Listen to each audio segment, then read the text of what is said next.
আমি পঞ্চম অধ্যায়ে একটা গুরুত্বপূর্ণ অ্যালগরিদম দেখাবো যা তোমাদের প্রায় বোর্ড পরীক্ষা এবং কলেজ পরীক্ষা এসে থাকে। তো লিপিয়ার, তো তোমরা জানো লিপিয়ার হয় 4 বছর পর পর। তো লিপিয়ারের শর্তগুলা কি কি? মানে কোনো বছরকে 4 দিয়ে ভাগ করে 0 আসতে হবে, সেম একই বছরকে 100 দিয়ে ভাগ করে 0 আসবে না, তাহলে লিপিয়ার হবে। তো কিভাবে বোঝাবো? দেখো 2024 সালটা তো লিপিয়ার ছিল, তো 2024 সালকে তুমি 4 দিয়ে ভাগ করো, দেখো 0 চলে আসছে। আবার এই 2024 সালকে তুমি 100 দিয়ে ভাগ করো, দেখো অবশিষ্ট থাকছে, মানে অবশিষ্ট আছে। কারণ শর্তের মধ্যে ছিল কি 4 দিয়ে ভাগ করে 0 আসবে, 100 দিয়ে ভাগ করে 0 আসবে না, তার মানে আসবে না মানে অবশিষ্ট থাকবে, ফ্যাক্টর ব্যবহার করেছে।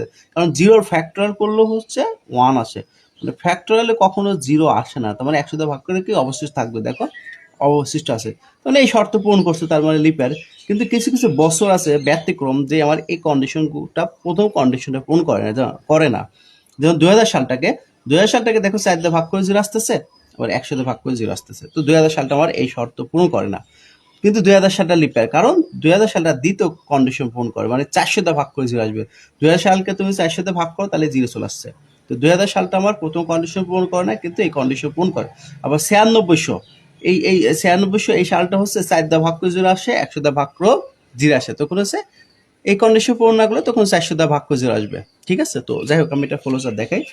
তো তোমরা যারা ফ্লোচার্ট প্রত্যেক ইতে থাকে, স্টেপ 1 স্টার্ট, ইনপুট হিসাবে আমি এখানে ওয়াই ব্যবহার করছি, কারণ কোনো বছর। তবে শর্ত কি, এই শর্তগুলো লিখবো। শর্ত ছিল কি 4 দিয়ে ভাগ করে 0 আসতে হবে। দেখো এখানে 3টা ব্র্যাকেট ব্যবহার করছি, এটা ব্যবহার আমি দেখাচ্ছি। দেখো 4 দিয়ে ভাগ করে 0 আসছে, অ্যান্ড দেখো ডাবল অ্যান্ড ছিল কি 100 দিয়ে ভাগ করে 0 আসবে না, দেখো 100 দিয়ে ভাগ করে 0 আসছে না, মানে ফ্যাক্টরিয়াল কখনো 0 আসে না। তো এই একটা কন্ডিশন ছিল, আরেকটা কন্ডিশন ছিল কি 400 দিয়ে ভাগ করে 0 আসবে, দেখো 400 দিয়ে ভাগ করে 0 আসছে। তো এই এই এই ফার্স্ট ব্র্যাকেট গুলা দেখো, এইটার সাথে এটার সম্পর্ক, এইটার সাথে এটার সম্পর্ক, এই দুইটা মিলে একটা কন্ডিশন, এই জন্য এটার সাথে এটা কন্ডিশন। মূলত কন্ডিশন করে 3টা, এই জন্য এইটার সাথে এটা সম্পর্ক, এই 3টা মানে এই শর্তগুলা যদি পূরণ করে, মানে এই শর্তগুলো যদি পূরণ করে, তাহলে ইয়েস প্রিন্ট লিপার। আমার শর্ত পূরণ করছে, হ্যাঁ লিপার হয়েছে। এখন আমার কিছু কিছু বছর আছে এই শর্তগুলো মানে না, তাহলে সেগুলো তো লিপার না, নট প্রিন্ট লিপার। ইন শেষ। আশা করি তোমাদের বুঝাইতে পারছো। তোমাদের হচ্ছে মেন হচ্ছে এই শর্তগুলো মনে রাখতে হবে। শর্তগুলো তোমরা যদি লিখতে পারো, অবশ্যই তোমরা এই ফ্লোচার্টে বা অ্যালগরিদমের বা সি প্রোগ্রাম ফোন নাম্বার পাবা।